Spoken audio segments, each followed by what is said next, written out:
தமிழ் சினிமாவில் நகைச்சுவை நடிகராக தனது பயணத்தை ஆரம்பித்து தற்பொழுது நாயகனாக பட்டையை கிளப்பிக் கொண்டிருக்கிறார் சந்தானம். இவர் நடிப்பில் இந்த ஆண்டு வெளிவந்துள்ள முதல் திரைப்படம் வடக்குப்பட்டி ராமசாமி. கார்த்திக் யோகி என்பவர் இப்படத்தை இயக்கியுள்ளார். இந்த கூட்டணி ஏற்கனவே டிக்கிலோனா எனும் ஹிட் படத்தை கொடுத்துள்ளனர். இவர்கள் கூட்டணியில் தற்போது உருவாகி இருக்கும் வடக்குப்பட்டி ராமசாமி படத்தின் மீதான எதிர்பார்ப்பு அதிகரித்து காணப்பட்டது. ஆனால் வடக்குப்பட்டி ராமசாமி திரைப்படம் சுமாராக இருக்கிறது என்று ஒரு சிலரும், சூப்பராக இருக்கிறது என்று ஒரு சிலரும் கலவையான விமர்சனங்களை கொடுத்து வருகின்றனர்.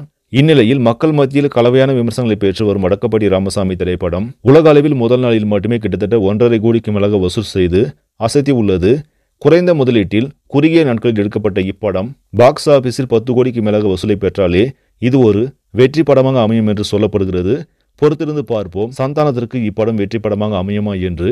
இந்த செய்தி உங்களுக்கு பிடிச்சிருந்தா லைக் பண்ணுங்க, ஷேர் பண்ணுங்க, மறக்காம நியூஸ் தமிழ் சேனலை சப்ஸ்கிரைப் பண்ணுங்க. அடுத்த வீடியோவில் சந்திக்கலாம். நன்றி.